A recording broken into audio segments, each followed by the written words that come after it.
And we will be off. All right.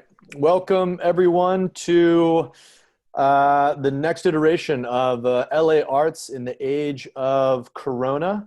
My name is Jonathan Neal. I am the director of the Center for Business and Management of the Arts at Claremont Graduate University.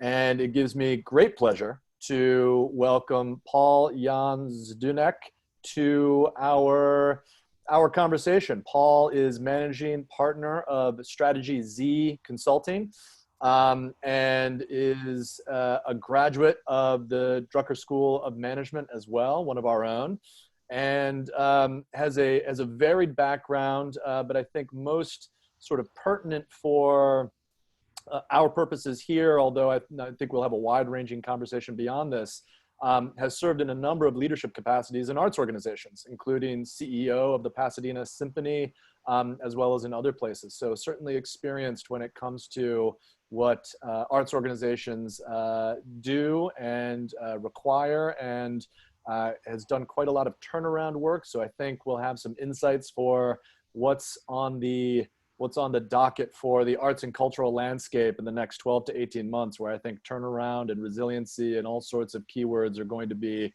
flying fast and furious. So without further ado, Paul, thank you for joining us. That's my pleasure. Thanks for having me. No, this is fantastic. So you are one of the first people to come on our conversation series here who I think has a much wider range of experience within general management and consulting. But so first, I think for some of our regular audience, and maybe for some of the people that you've brought on, could you give us just a little bit of your background, and particularly as it pertains to your work with artists and the arts, just to lay the foundations for us? Sure. I've kind of had a long and winding journey. I actually started off my career as a conductor, trained and did 10 years of that orchestral conducting, where I still actually use a lot of my leadership skills we can get into later, but still, that was not a waste. But when I was in the business, I happened to see the other side of it, the administrative side, and was really interested in the business piece of the arts and business in general. And so long story short, I decided, you can't be a conductor halfway. You can't be an artist. You can't be anything halfway. And so I switched careers, went in actually to an architectural stone company that was wanted me to go around the country and work with their architects because their salespeople didn't want to deal with their egos. And he said, look, you've got musicians' egos, you've architects' egos, it's a good fit. So that's careful. I went to architecture school. It's really about that creative sense, and understanding that and supporting that. So I did that for a couple of years, and then I got back into the art side on management, and happened to get into an organization that was in crisis. They didn't know it. I didn't know it until I started looking at their financials in depth the first few weeks. And that's really where I learned how to do turnaround work, and felt I was good at it. It came very naturally. I enjoyed it. It was kind of a high. It's kind of like being, a superhero. You come in and if it works, if it's not, then it's a disaster. But if it works, it can be very exhilarating. So I spent really the last 20 years doing that, from, as you mentioned, different arts organizations, then broke out to nonprofit organizations, and then for-profit organizations. So really most of my work has been in a nonprofit and then also for-profit, with companies that are about 250 million and below. So sort of middle market companies. A number of them owner operated, family owned. So you have a lot of those dynamics. And so, there are things that are similar throughout all of the organizations throughout my career. And I guess really the through line, because if you look at my bio and look at my resume, it looks like I'm a professional mutt, but really the through line is transforming organizations and getting them from point A to B, and not only getting them there, but doing it in a hands-on way. So I think that's the other thing that differentiates my work with organizations, my consulting work versus other consultants, perhaps, where yes, we come in and analyze data, analyze what's going on, but once we come up with what the solution is, we then actually sit there side by side and implement it with the executive leadership and board leadership. So it's a really a hands-on approach. you mentioned I was CEO of Pasadena Symphony. That was sort of very long. That turned out to be a consulting gig that turned out to be very long because that was a very, very broken organization at the time. It's now flourishing. And I'm really proud to say that every organization that I've consulted with is flourishing because we really came in and helped them understand how to do it on their own. One organization didn't. They came too late. They had already had a number of heart bypasses, so to speak, organizations. And, it was just too late. But every other organization, you know, knock on wood, has been flourishing. So it's been a lot of fun. I've seen a lot of different industries, a lot of different organizations, again, sizes, leadership, and ages, as far as, you know, startups all the way to 80-year-old organizations. And so I feel very lucky to have had that perspective. Sure. So, so how are you doing in quarantine? That's usually my first question, but this one starts off a little bit differently. How are you managing? How are you doing personally? How is this going for you?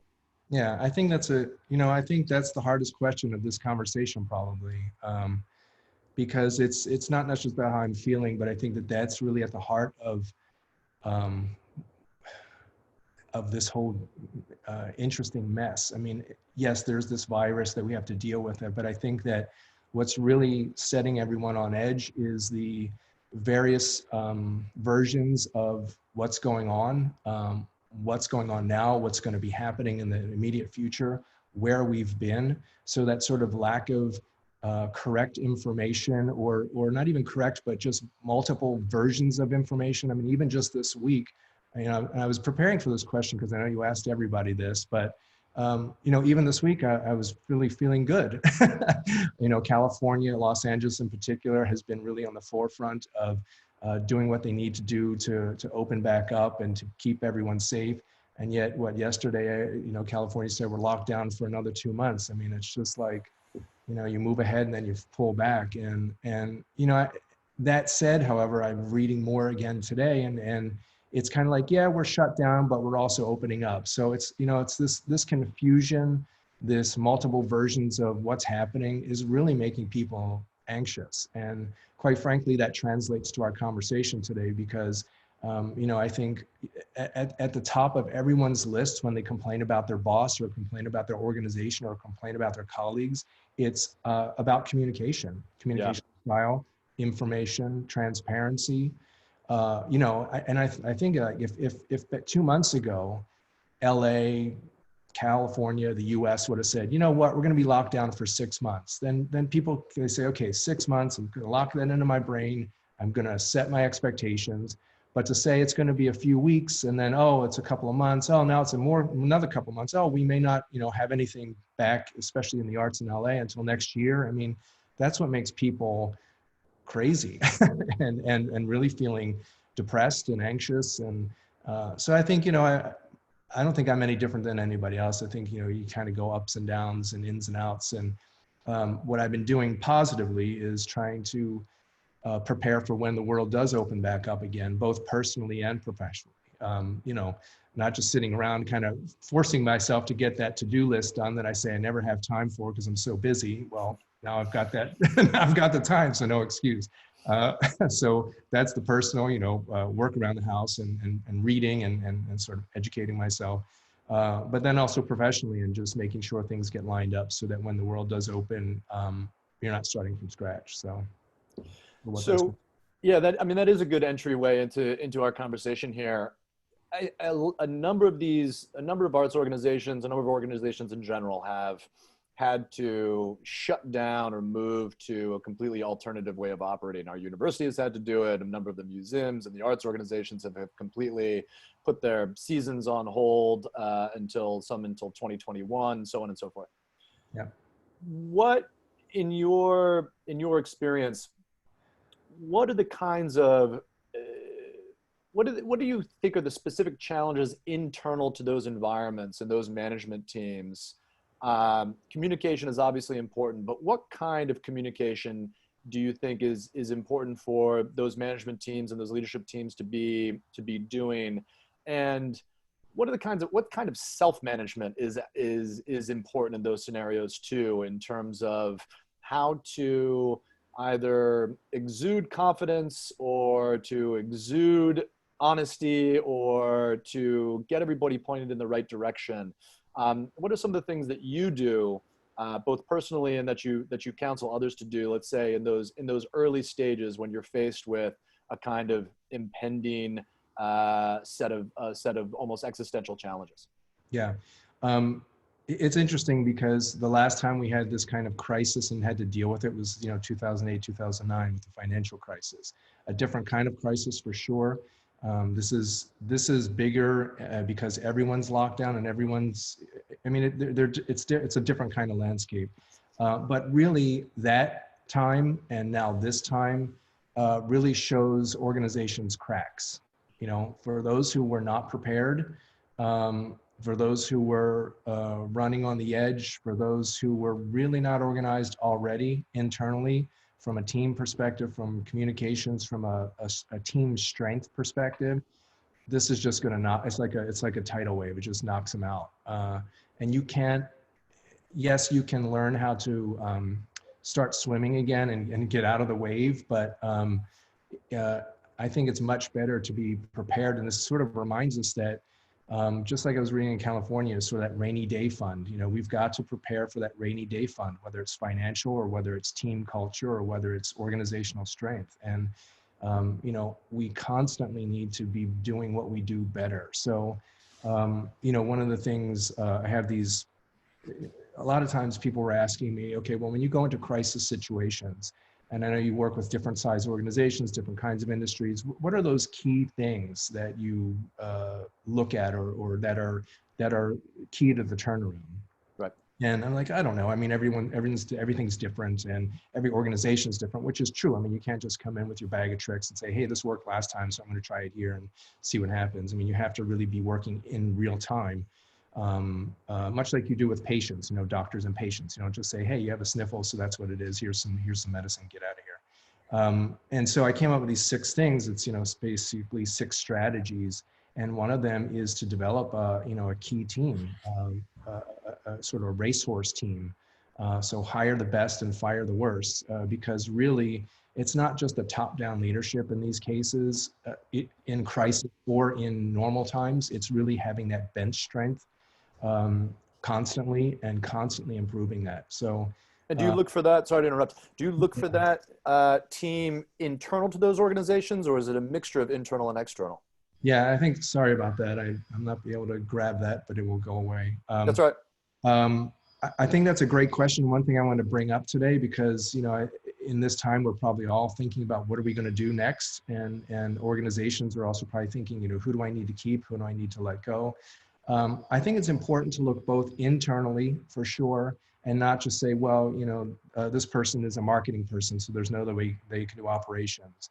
And I think also when you're hiring from outside the organization, I'm a big believer, and I think I may be on the outside. I think, organizations are changing more in the last 5 years than they have, but I'm a really big believer in what can you bring to the organization? I don't care that you were in the arts for 20 years. As a matter of fact, it's probably a good idea.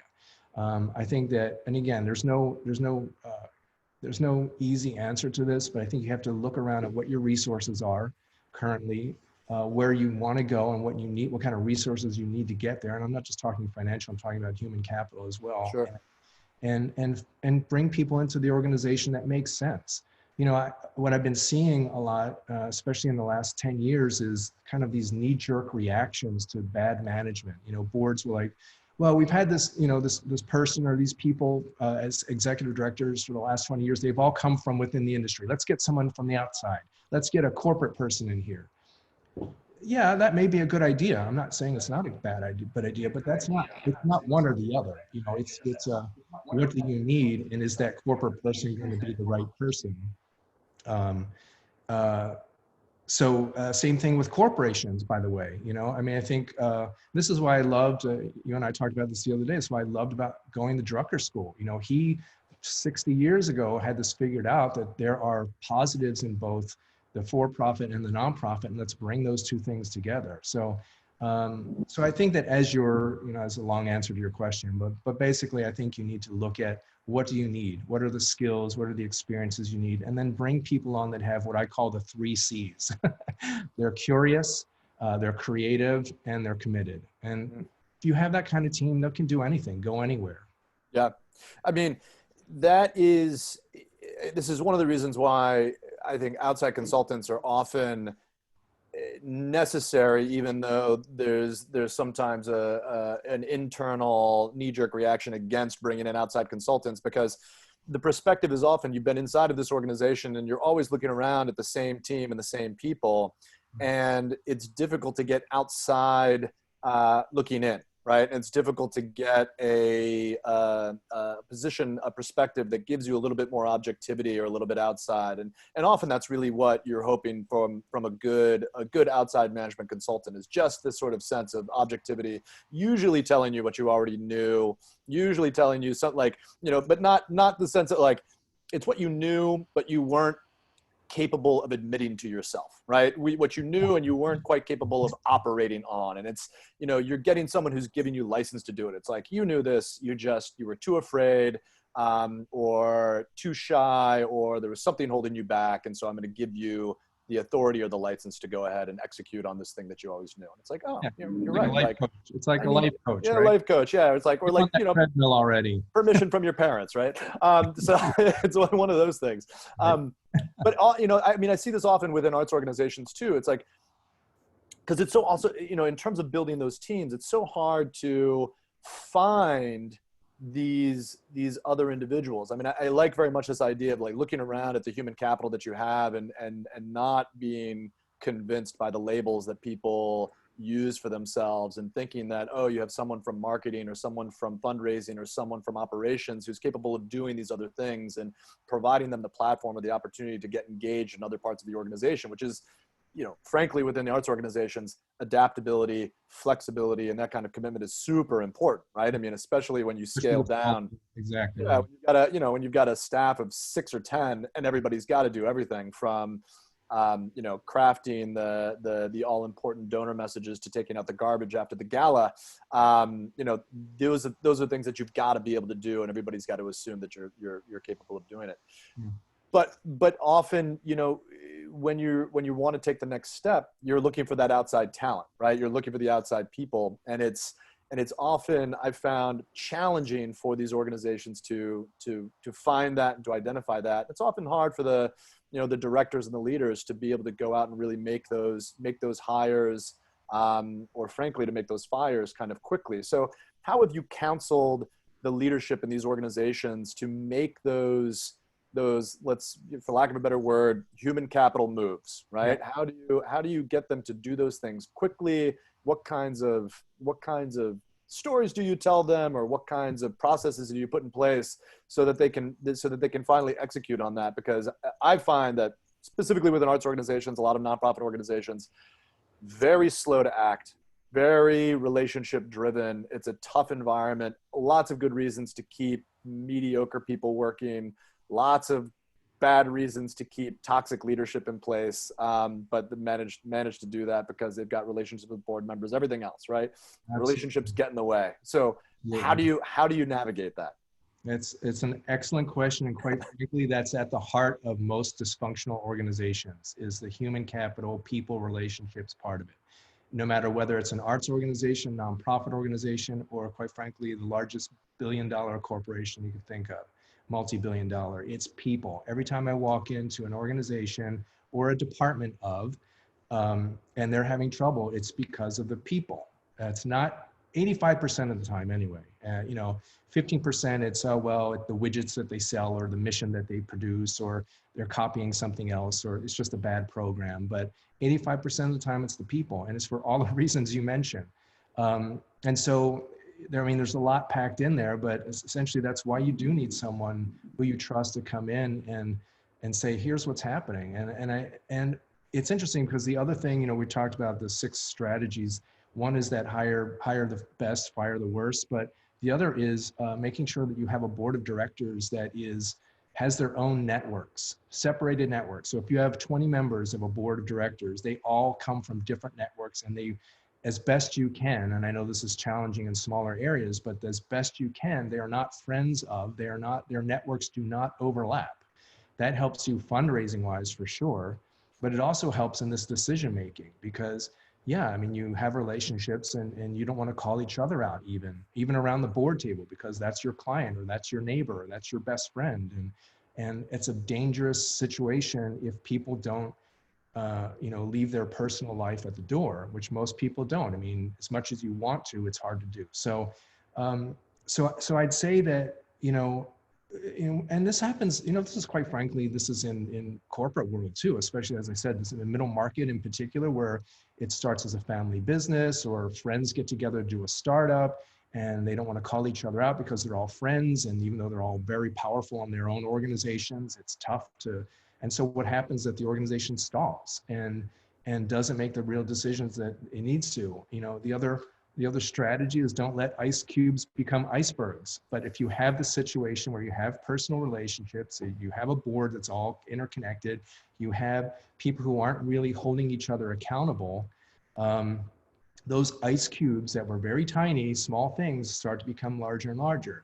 There is rarely a time where a crisis just happens. An iceberg just doesn't show up. It has to form over a lot of time. And there are a lot of small things. And so it's really addressing those issues. And at the end of the day, I think, going back to, I guess, your original question of what's that thing you say, I think it's really keeping everyone focused on, this is not personal. We are trying to, change the world by doing X, Y, Z. That's our mission. That's what our organization's here for. We are servants of this organization and we're here for the organization. So if I'm saying, hey, you need to do a better job at this, it's because the organization and the people we serve are not being served at the highest level.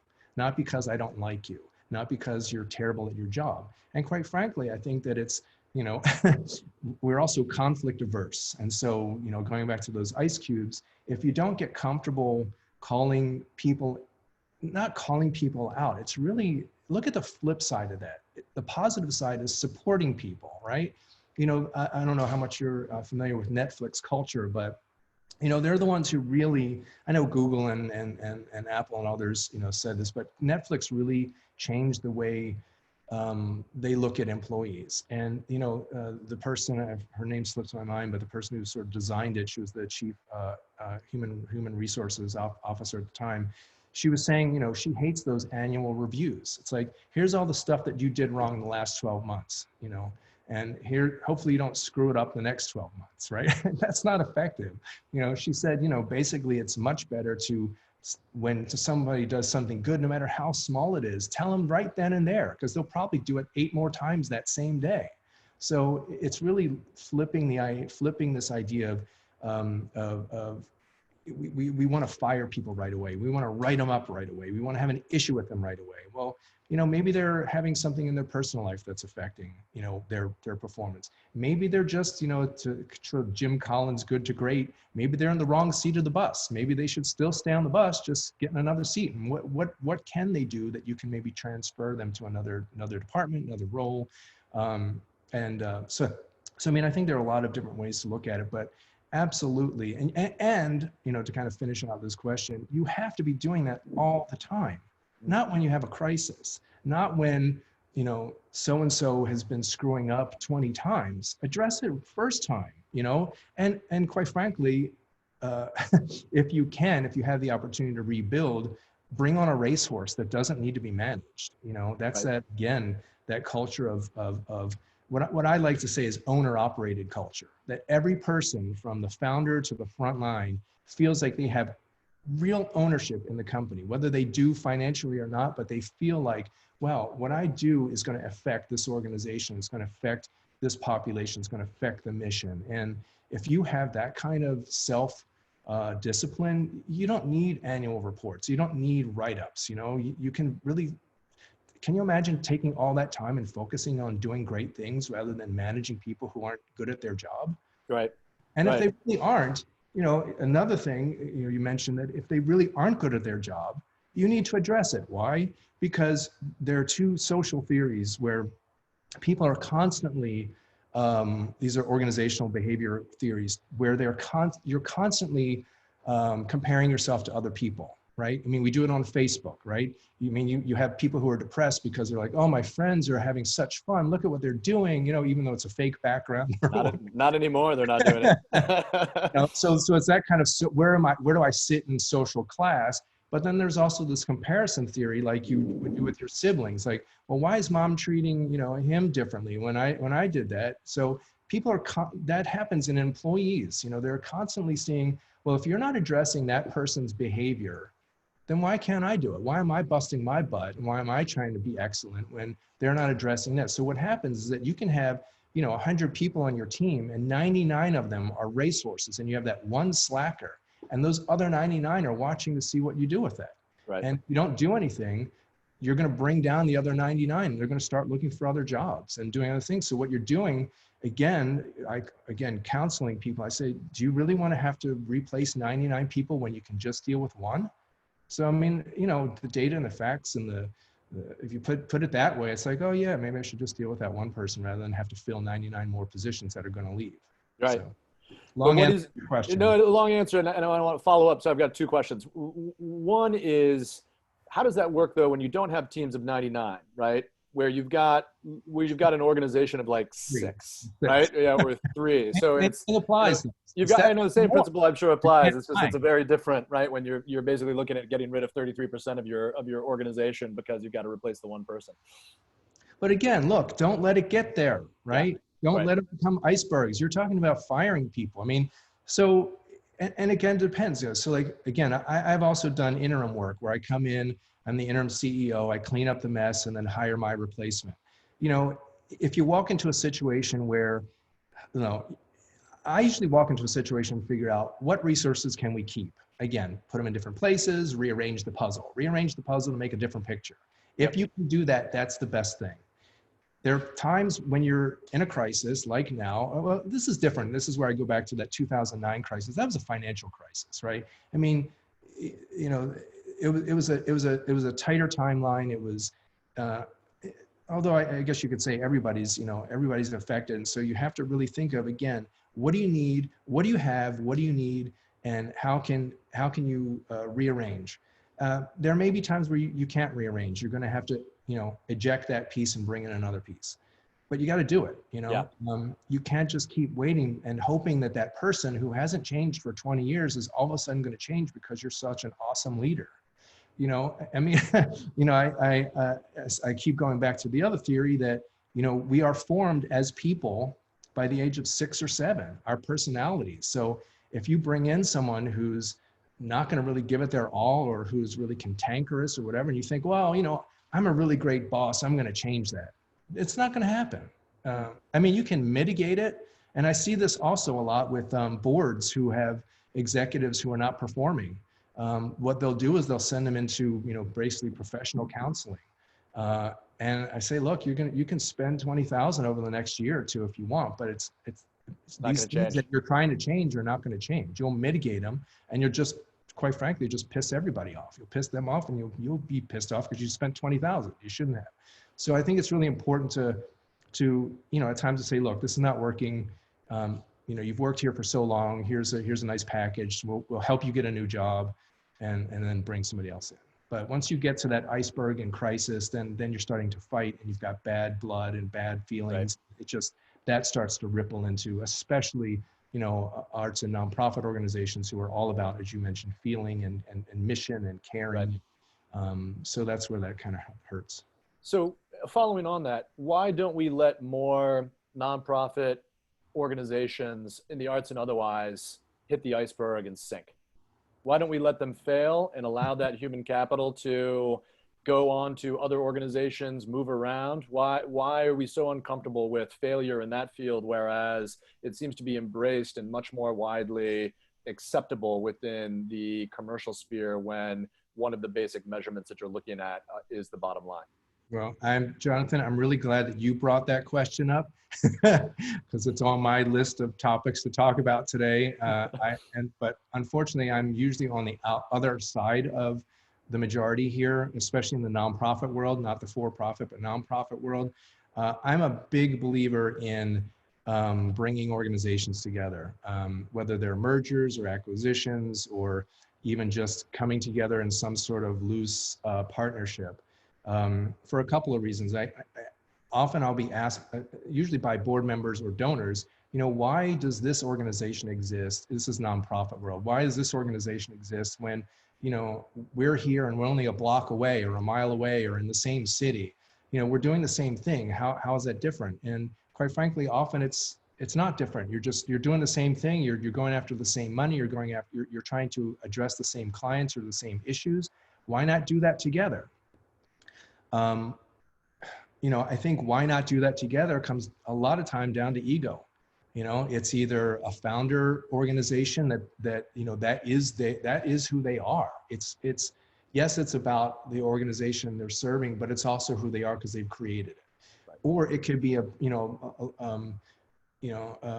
board members or an organization. If you have two organizations and one's more conservative and one's more sort of entrepreneurial, maybe the two cultures don't work. And so when you start talking to each other, one gets anxious or gets upset about the other, and the conversations break down a lot of times over personality. It goes back to that 85% of that people are the problem. That's the same thing with mergers, acquisitions, working together. But, why not? Here's the solution. And I kind of probably jumping to the end here, but especially in this virus time or any kind of crisis time, if you are possibly going to go out of business or you're really, really struggling, why don't you look around and why not partner with, however you want to make it, officially, unofficially, whatever scale. But, why not share benefits, HR benefits? That's the easy one. Everyone complains about it. Why not pull your group together and have 50 people that have benefits instead of 5 here, 3 here, 10 here. But certainly same thing with finance, accounting, audits, IT, dare I say fundraising, because I think that's the big elephant in the room. But I mean, there's no reason. I'm very familiar with Pasadena and that region, and a lot of nonprofits want to start up in Pasadena because they think there's gold lying in the streets. There's just tons of money there. So what they do is they set up a little mailbox or they set up a little tiny office, and they're like, we're a Pasadena organization. Now, you know how many, I think there are, I'm sure the numbers, I'm going to be off now, but it's like 3,800 nonprofits just in the 20 square mile city of Pasadena. And it's ridiculous. It's one of the highest in the country. Who do you think they're going to go after? They're going after the same people. That's why I go back to that board. It's like, go to other networks. So I think that it's important to come together. I'm a big believer in mergers and acquisitions because again, if you go back to what are we trying to do as an organization, and you're really not serving your community by going it alone, that doesn't make sense. So put your ego aside and or just say, hey, no, I'm in this for the ego. I'm not in this to really help my constituents or my customers or clients. I'm really in it for me. And right. I know organizations that have done that, and luckily there are very few that are still around. But yeah, this is a leveler. But now going to the for-profit side, I think it's the same thing's true. I'm constantly amazed by driving around LA and seeing all these mom and pop shops and thinking, how can they afford the rent in that place? I mean, even in Chinatown or these places where they have like shop after shop after shop, and they've got all this stuff, and that rent's got to be high. Yeah, and money laundering. There's no one operating in and out. tax shelter, money laundering. I lived in New York City for 20 years, and it was always remarkable that you could have a palm reading business on the Upper West Side of Manhattan at like 69th and Columbus, and you're like, how is that even possible, right? Who is going in there to get their palm read in one of these basement things? So yeah. That was always, it's either a drug front or money laundering. Maybe not in Pasadena. Possibly, but there are a lot of small shops and reputable shops who are living paycheck to paycheck, rent to rent, and but I think that's where we have to we got to stop that. You wouldn't do that in your own personal life. It's like, I've got $100,000 to spend this year, and I'm going to go out and buy $500,000 worth of stuff. It doesn't work. It doesn't But work in personal life. It doesn't work I'm in gonna challenge you a little bit. I'm gonna challenge you a little bit on this because there are these mom and pop shops, a lot of storefronts. You got to think about almost every small restaurant in its various different communities, its own kind of mom and pop business. I'm the last person who wants to see the world taken over by big chain franchises so that you lose some of the texture of the street and some of the texture of the neighborhood and so forth. And I think a lot of those boutique businesses and these smaller, these very small businesses, like many in our industry, art galleries and design shops and things like that. I mean, we're talking about even the biggest ones on the general scale are small businesses in terms of the numbers of employees and their yearly revenue. Yeah. And so I can stand a certain amount of overlap and a certain amount of redundancy, but again, we don't quite shed a tear when we find out that those places have had to close, because it's easier for us to accept when the rent is high, so they had to move right to a new location. They did their job gentrifying their part of the block, and they were part of a wave of cultural and social activity that was good for that economic environment. Or the service went down, or the quality went down, or whatever it was. They were no longer able to generate the revenue that they needed to do to cover their costs and to make it viable for whoever is running that business. So the thing goes away. Like you said, the nonprofit organization, because it's attached to mission and these relationships, can't seem to go away. We are uncomfortable fundamentally with a number of these things when they don't serve their audiences, they don't serve their missions, they are replicating a lot of human talent out there in the fundraising space and in the engagement space and programming that could be put to use either at larger organizations or that needs to be given.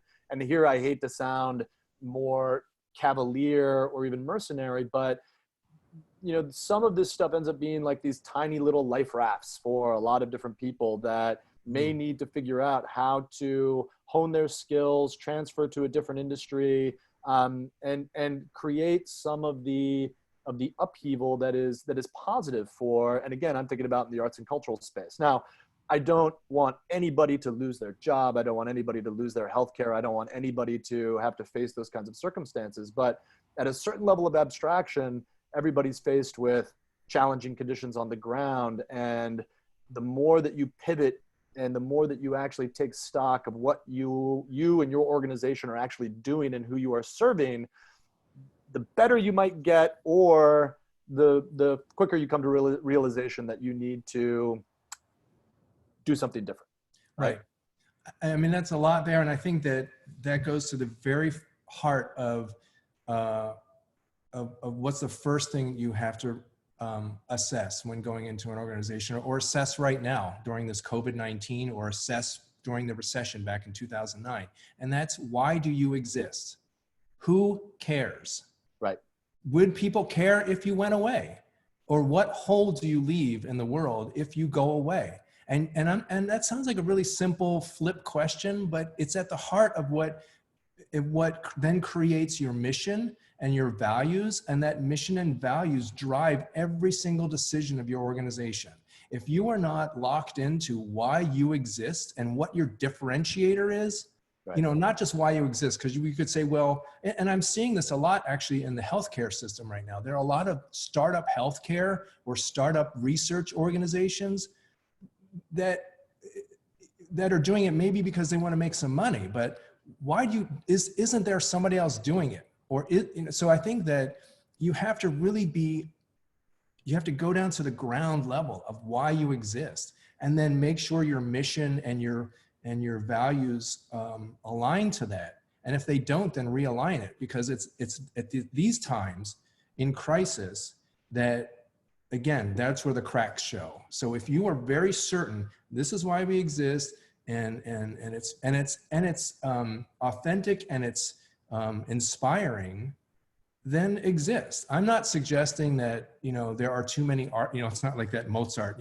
Too many notes. There aren't too many organizations. I mean, that would be right, absurd, or too many restaurants, or too many whatever. But every organization has to look at its market, its local market, and quite frankly, its global market, because nowadays with the internet like this, I mean, you and I you could be sitting in Russia, and I could be sitting in, Tahiti right now. People don't know that, and they don't know that when they see a company. They don't know if it's two guys in a basement or if it's 500,000 people globally. And with sophistication of the technology nowadays, you are competing in a global market for your stuff. So it's gotten really hard, and even now, a lot of people are thinking of starting their own company. As a matter of fact, there's either starting their own company from a for-profit side, or starting their own nonprofit right now, or starting their own business. It's like, think seriously. Don't do that because you need a job. Do that because the world needs you. Whether you're a hairdresser or a executive director of a dance company. I mean, do it because the world needs you, not because you need you. Or you need the world in that case. So I actually think that, and let me just say go ahead. one other thing. What kills me is that, again, going back to that Pasadena idea or LA idea or New York, New York was the place. Let's all go to New York and start a career. Do you know how many other places around the country there are that you could go start a theater company or a hairdressing company or a whatever that don't have it at all, that could use your talent? Why don't you go there? Why? Because it's not New York, or it's not LA, or it's not, we don't need another chamber orchestra or another this or that in a crowded market, whatever the market is. I'm not even talking here. It's like, look at your market. Do you need it? Do they need it? Don't do it because of you. Go somewhere else where they could really use you and really appreciate you. But why don't we? Because of personal reasons. And so that's why I say you got to leave the ego and think about what kind of company or what kind of nonprofit you're really trying to support. And then other people will support you with it because it's authentic. I think that's actually a really good point. My sense, and I want your take on this too, is that entrepreneurship, both in the commercial and private sector, as well as in the nonprofit and cultural sector, is going to be even more important going forward, as a number of, it's inevitable, arts organizations, especially in the kind of middle tier, begin to lose their capacity to pay their overheads, their rents, their people, and everything else. And so there's going to be a lot of kind of, I think, destruction in the middle. But that's just going to mean that there's a lot of opportunity at street level and at ground level. And that's going to be where the most interesting work is going to happen. That's where new missions are going to evolve, and that's where new projects are going to get their legs. Yeah.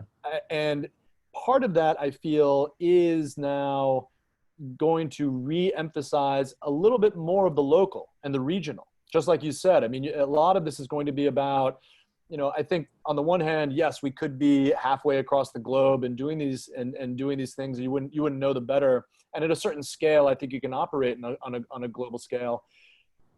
But I suspect that we might find ourselves working a little bit further backwards towards really trying to nail down a local market, a regional market, really building, the key term being that community of support and mission, and letting geography be something of the differentiator, right? Because I don't think that there's such a, I don't think there's a problem about having, a fantastic chamber music orchestra in Pasadena and having another one in Las Vegas and another one in Reno, right? Because we're talking about people being able to go and experience those things in person, right? The distance matters. And that's going to be, it's going to be incumbent upon, I think, many of the people who come out of these organizations to kind of flow out into the rest of the country and other places and figure out how to build these things from the ground up, and realize, especially now through technology, that they can remain connected to a lot of the most vibrant culture, a lot of the most vibrant activity that we used to think cities were providing.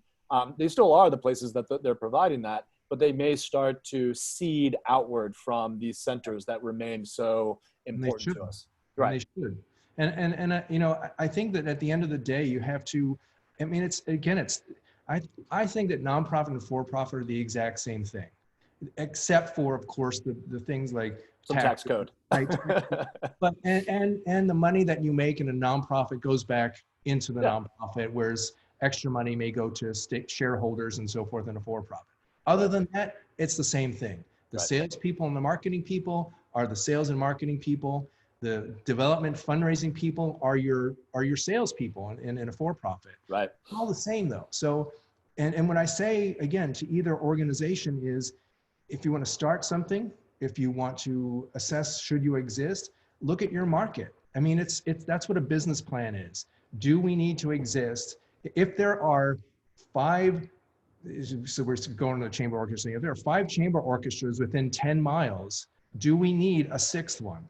And Right. maybe the answer is yes. Maybe the answer is yes because of geography is such that, and that's what I didn't understand when I first came to LA. It's like, how can you have so many arts organizations? And it's like, because people don't want to drive 20 minutes because it's actually a Right. 2-hour drive. That's right. 20 minutes, it's 2 hours. That So makes Los Angeles I mean, I think that is the myth that LA is its own sort of central city, and that, it is the experiment of this kind of distributed cultural environment.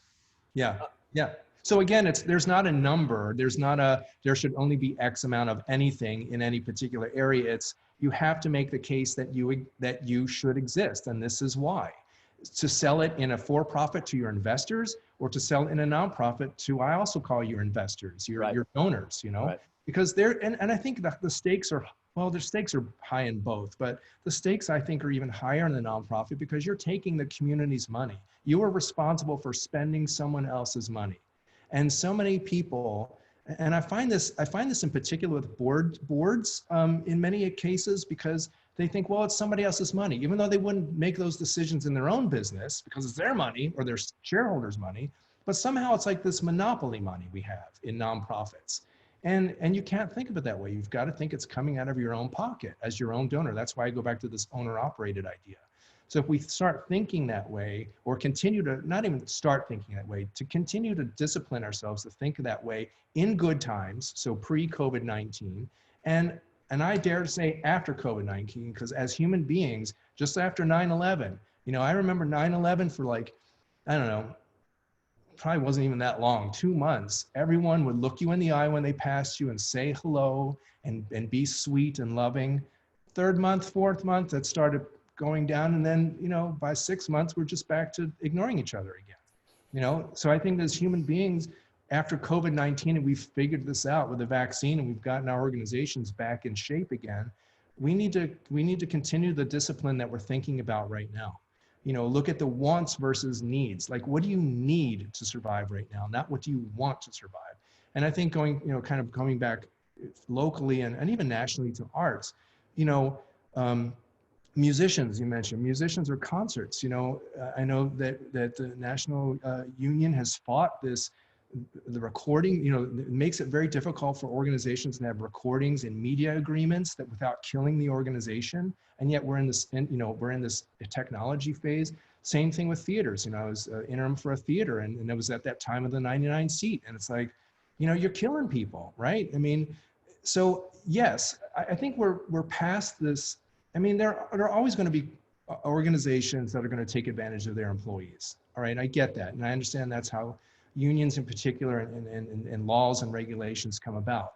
But I'm also a big believer in as you kind of said earlier, let the world decide, let the market decide whether you should exist. So if you're, McDonald's and you're paying $15, but Carl's Jr. is paying $18, but Carl's Jr. has a really bad culture and people hate it there, people will come and come to work at McDonald's because even though it's less money. So I think that, or they won't come to you because you're only paying 15, everybody's paying 18, and then you go away. But to dictate that makes it really difficult, especially for nonprofits. And let the market decide whether you should exist. Let the market decide whether people should work for you or not, and at what level and what price. And I know we're kind of going down a rabbit hole here, but I think it's all wrapped up, because it's now that we're thinking about, okay, what do we absolutely need? What can we survive on? And that's some of these things are predetermined for us because of the rules and regulations we've put in place over the years. And I think we need to rethink that right now. It's an uncomfortable set of positions, or unpopular set of positions, particularly within the arts and cultural field, right? That have grown up in a way not to center the market in the same way that the commercial sector does, even though it really does center its audience and its community in a way that the private sector doesn't. But in fact, there's a huge amount of overlap between those two things. And it's just a matter of really taking into account how it is that you are serving it, those constituencies, and making sure that you're getting a good measure of how well you are doing it, whether you are necessary. We've just got a little bit of time left. I want to make sure that the people that are joining us on the line have an opportunity to ask some questions. I'm going to ask you, if you are listening and you have questions, put those into the chat box, provided that you are on Zoom, if you're not just calling in, and I will throw them over Paul's way. That way we have a little bit of a means to manage what's coming on the line. Yeah, I told Jonathan to just send me the easy questions. So. Yeah. So softballs only. But please, if you've got questions, throw them into the chat, and I will throw them Paul's way.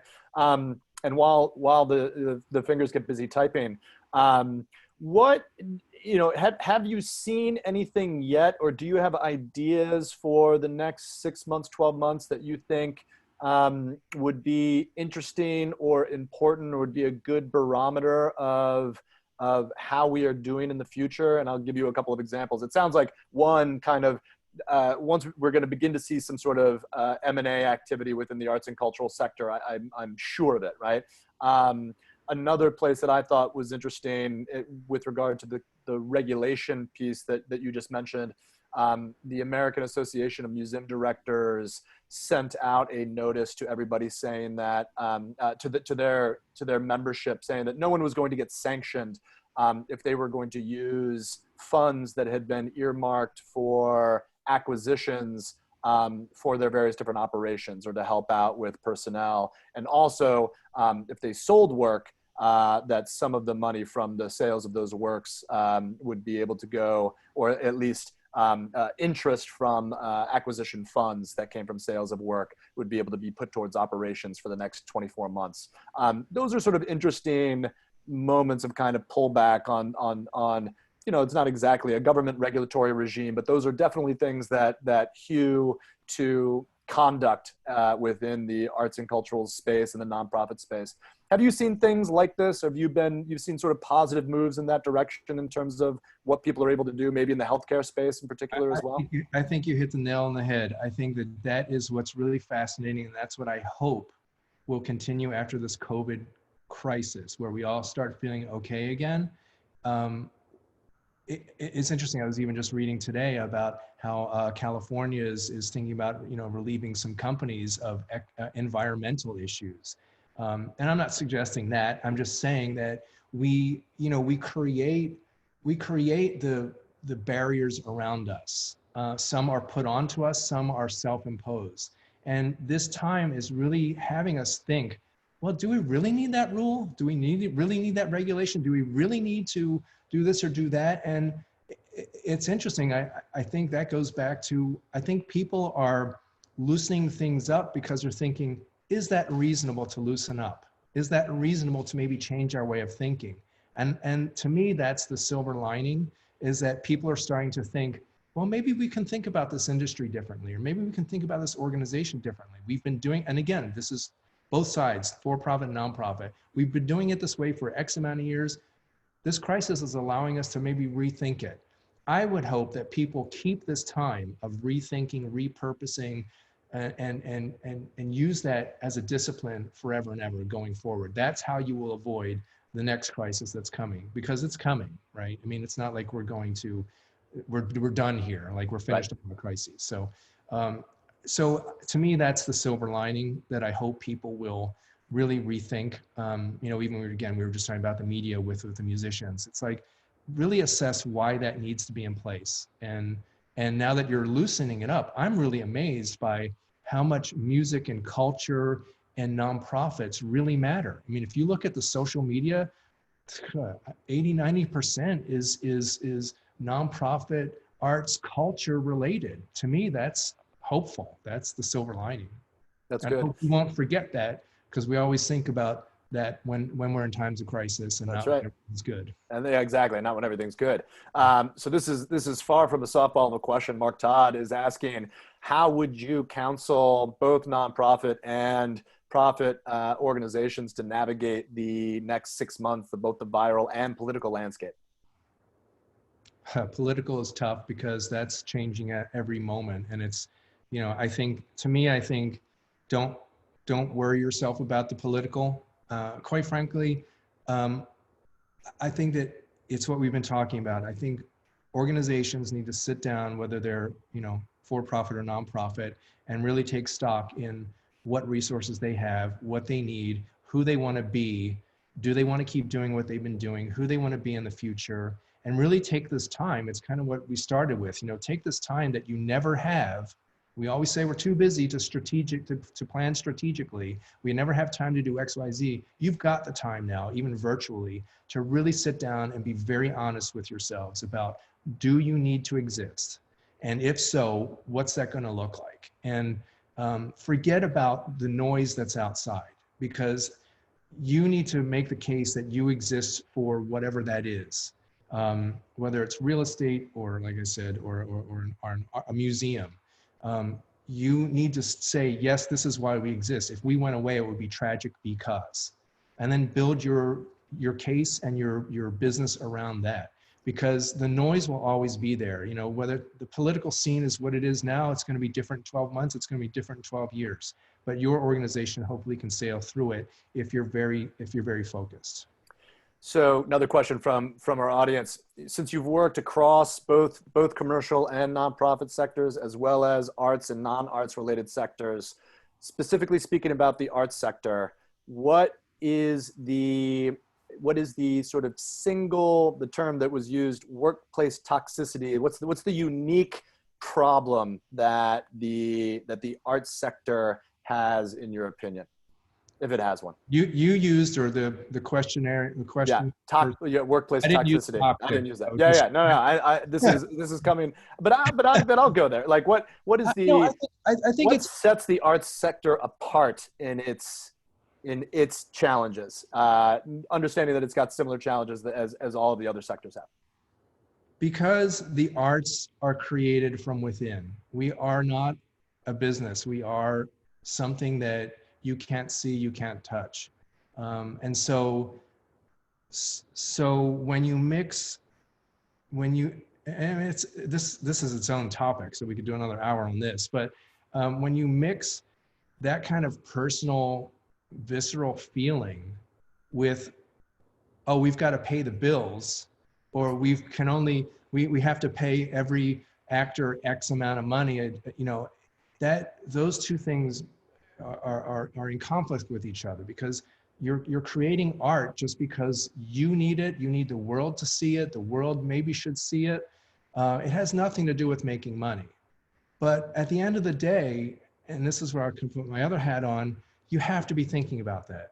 So I think the best situation, and this is actually beyond the arts, it's really what I call the creative economy. The creative economy is anyone who creates. It could be researchers, right, at Caltech. It could be doctors. It could be, anyone who's thinking, gamers who's coming up with new games. I mean, it's all the same thing. So I think you need to build a structure within your organization to let the creatives create and not worry about paying the bills.